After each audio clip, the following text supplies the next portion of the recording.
허락받고 사. 그 지자체 장에게 허락받고 사.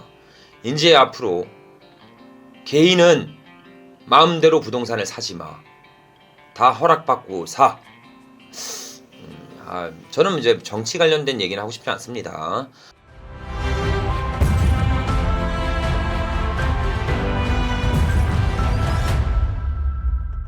자, 하나만 생각하세요. 그냥 지금 내가 어떤 포지션에 서 있을지만 생각하세요. 현재 그냥 사지 말래요. 정부에선 강력한 대출 많이 나왔죠. 6억 한도, 6억 한도에 더 줄였어. 6, 4, 2죠. 6억, 4억, 2억 계속 줄여요. 응? 사지 말래. 전 지역을 토호제로 묶었어요. 토호제라는 것은 원래 뭡니까? 급격한 개발 압력을 통해 투기 세력을 억제하려고, 택지지구 조성 등을 통해 개발하는 땅에 대한 가치를 투기를 억제하려고 일부 지역에만 선정하고 있는 게 토호제였습니다. 그렇죠? 근데 이거를요, 경기도도 묶었어요. 구로구, 금천구, 관악구, 구금강이죠. 여기는 올라가지도 않는 지역인데 왜 묶는지 모르겠습니다. 묶었어요. 뭐예요? 허락받고 사. 그 지자체 장에게 허락받고 사. 이제 앞으로 개인은 마음대로 부동산을 사지 마. 다 허락받고 사. 저는 이제 정치 관련된 얘기는 하고 싶지 않습니다. 어디에 대해서 지향하는 것도 없고요. 그냥 저는 부동산만 보는 사람입니다. 근데 이 부동산을 개인이 못 사게 하는 게, 그래도 토지를 이렇게 막대하게 묶은 것 자체가 아니 이거 허락받고 사는 건 좀 그렇잖아요. 솔직하게 강압적이잖아요. 약간 느낌이, 그죠? 이러니까 사지 말라고 너무 억제하고 오는 이유를 우리는 알고 있어야 돼요. 자본주의잖아요. 그렇죠? 앞으로 압니다. 돈은 시중에 더 풀릴 것이고 금리는 더 떨어집니다. 화폐가 발행되면 발행될수록 화폐의 교환 가치는 떨어지고 실물 자산의 교환 가치는 올라갑니다. 그게 자산이 될 수도 있죠. 부동산이 될 수 있겠어요. 그죠? 부동산 가격은 뭘로 결정하는 겁니까? 철근, 콘크리트 양, 그죠? 뭐 토지는 공시지가라는 게 있을 거고, 그리고 이걸 누가 지어요? 사람이 짓잖아요. 사람은 최저시급을 받습니다. 최저시급 비용도 올라갈 겁니다. 그럼 당연히 올라가는 거죠. 자재값이 올라가니까. 분명히 반등할 걸 알고 못 사게 막는 겁니다. 우리 이번 게임 첫 번째 아니죠? 두 번째 이상입니다. 그때마다 나왔던 단어가 있죠. 벼락거지 라는 단어가 있죠. 가만히 있는데 거지 됐다. 왜? 가만히 있으면 돈이 녹잖아. 내 돈의 화폐가 교환 가치가 떨어진단 말이에요. 그죠?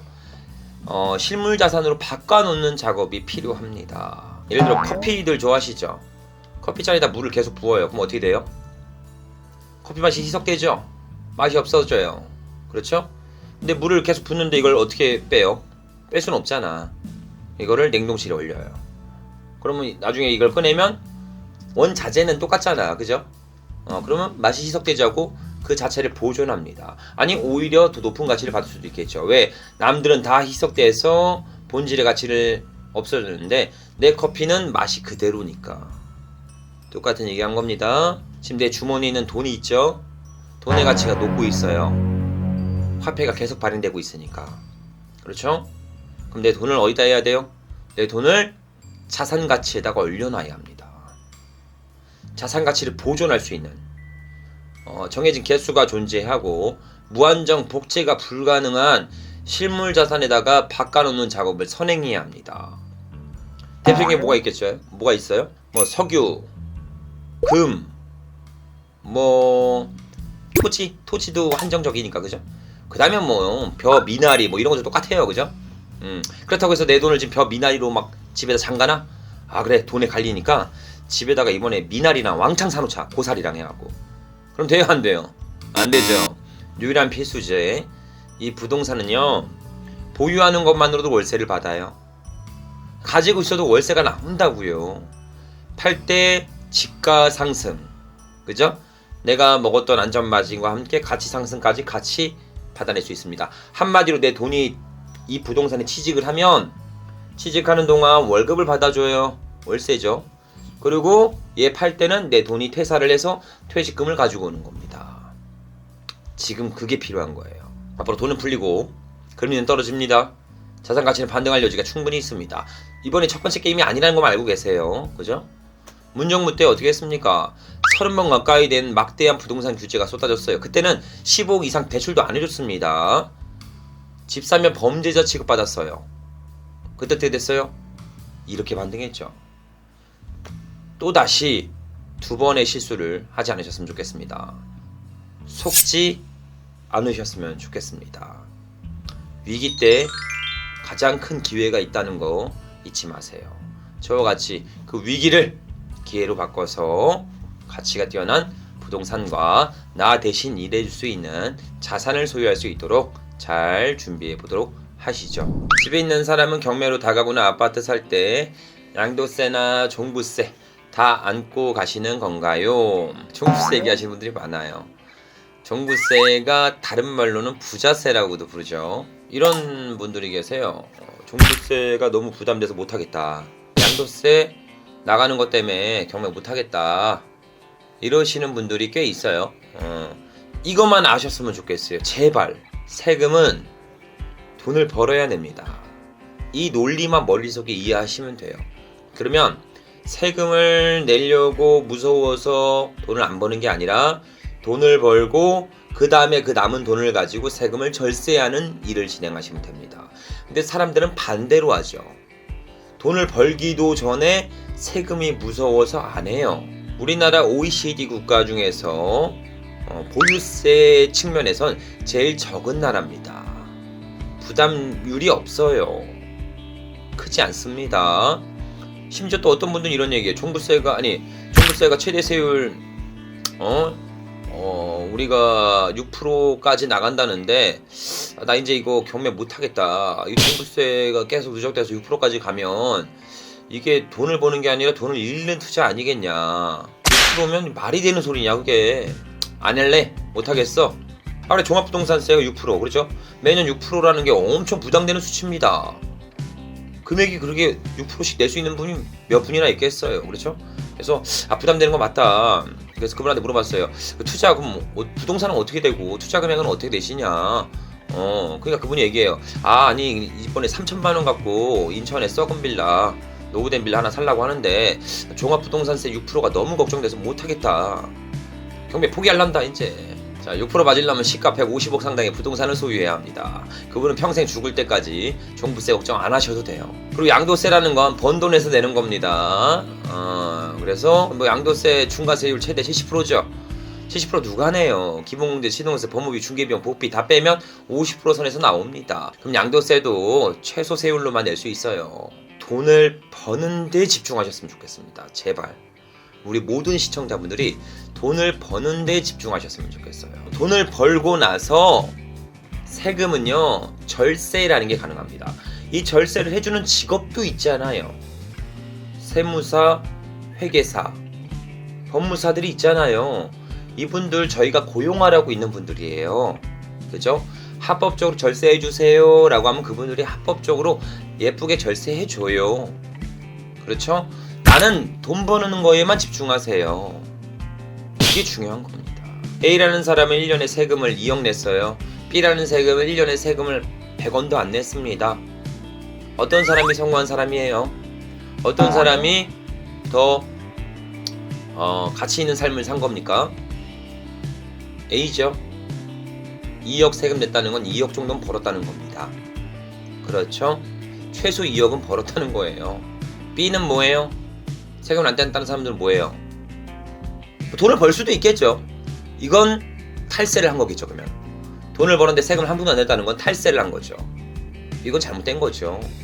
세무조사를 받아야겠죠. 세금은 내야 합니다.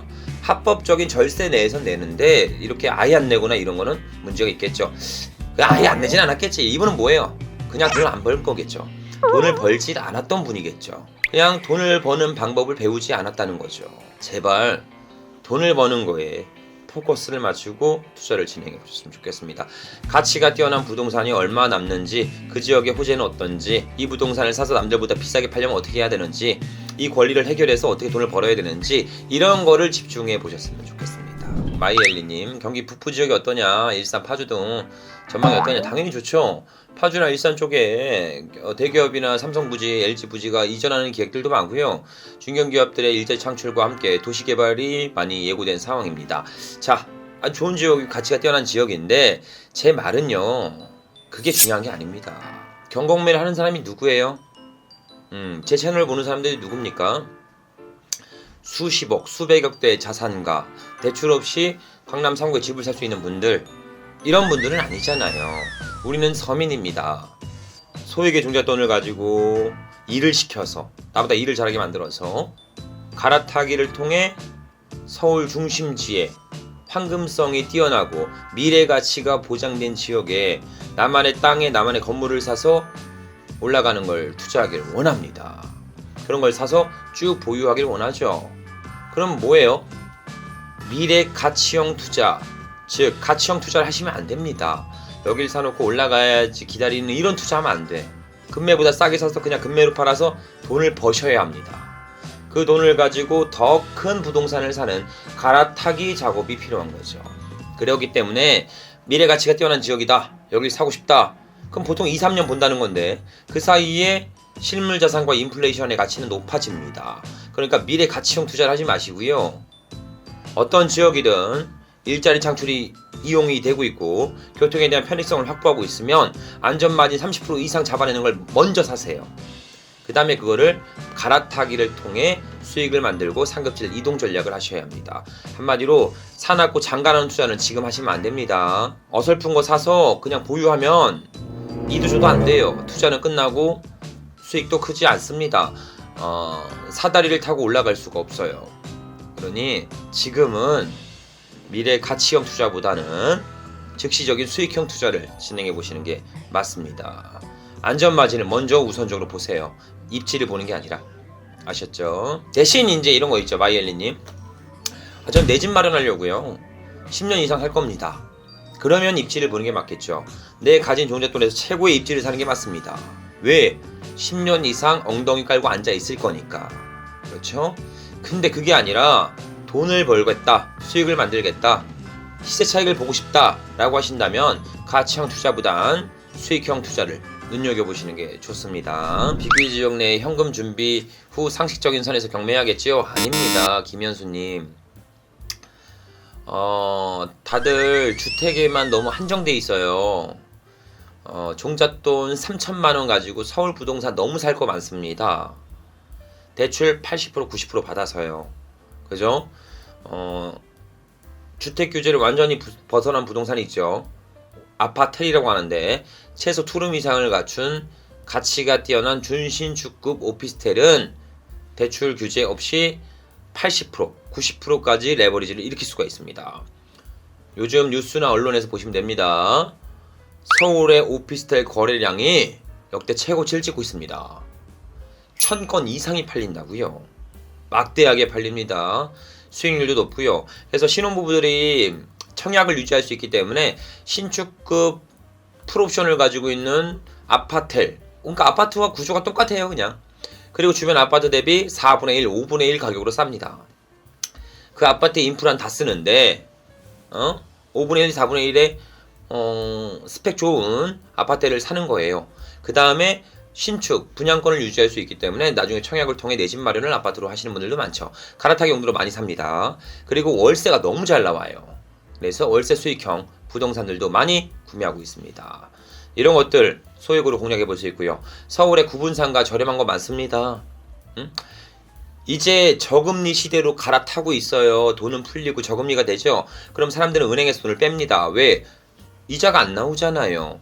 그러면 이 돈의 가치가 더욱더 높은 곳으로 올라타겠죠. 수익형 상가 앞으로 많이 올라갈 겁니다. 꼬마 빌딩도 마찬가지고요. 그 외에 지분 물건, 지식산업센터, 아파트형 공장 반값 이하로 살 수 있습니다. 아파트형 공장 하시면 다들 싫어하시는데 분양받은 것 때문에 그런 거예요. 분양받지 마세요. 분양가의 반값에 살 수 있습니다. 요즘에 기회가 될 수 있는 거예요. 그걸 가지고 월세를 받다가 매각해도 안전하고 꾸준하게 가져가도 주택이 아니다 보니까 큰 규제 없이 안정적인 현금 흐름을 세팅할 수도 있습니다. 토지 할 거 많고요. 그래서 너무 제한을 두면서 아유 못하겠네. 규제가 너무 세서 비규제 지역 내에서 현금 준비해서 경매해야겠다. 그래서 현금을 준비해? 그러면 이제 해야지. 그때 봤던 빌라 1억에 사야지. 그 1억짜리 빌라 어떻게 돼 있어요? 1억 5천 돼 있습니다. 한마디로 돈을 모으면 모을수록 가난해집니다. 사지 못해요. 당장 할 수 있는 걸 빠르게 찾아서 투자해야 합니다. 지금이 그 기로에 있는 거예요. 우물에서 나오세요. 나오셔야 합니다. 내가 보이는 이 세상이 전부라고 믿어버리면 이 세상 안에 갇히는 겁니다. 나오세요. 우물에서 나오세요. 다른 세상이 있습니다. 오세요. 다른 세상을 보여드리도록 하겠습니다. 아주 재밌고 빠르게 할 수 있습니다. 왕초보도 당연히 가능하죠. 경매 학원을 다니려고 하는데 다들 생각을 조금 잘못하게 하시는 게 뭐냐면 조금 배우고 가야 되나? 좀 알고 가야 되나? 이런 생각들 많이 하세요. 절대 그러지 마세요. 오히려 조금 알고 오신 분들이 더 못합니다. 저희 실전반에서는요, 보세요. 학원 다녔고 몇 번 낙찰 받아봤고 이런 분들, 그리고 처음 오신 분들, 그러니까 부동산의 부자도 모르는 분들, 그죠? 실제로 수익률은 이분들이 더 빨리 법니다. 왜? 지식이 없잖아. 지식이 없으니까 제가 집어넣는 대로 실행을 합니다. 흰 도화지죠. 근데 이분들은 스케치가 됐어요. 그러니까 제가 지식을 집어넣으면 본인의 생각과 제 이야기를 섞습니다. 그러면 제가 원하는 색깔이 아니라 다른 색상이 나오죠. 그러면서 쭈삣쭈삣하게 되고 생각이 많아지면 실천을 주저하게 합니다. 그래서 결론적으로 아무것도 모르면서 오시는 게 제일 좋습니다. 오히려 알려고 하지 마세요. 그냥 오세요. 아무것도 모르고 오세요. 그게 최고입니다. 저희는 이제 다양하게 진행을 하고 있죠. 평생반, 멘토링 서비스, 입찰가 컨펌, 명도 대행, 입찰 대행, 그 외에 경매 라이센스라고 해서 부동산 경매 권리분석사 1급 자격증도 부여가 됩니다. 그리고 각종 옥션 사이트 제공 및 다양한 혜택들이 무한정 제공이 됩니다. 제일 중요한 건 평생반이 운영된다는 거죠. 그렇게 해서 같이 한번 진행해 보셨으면 좋겠습니다.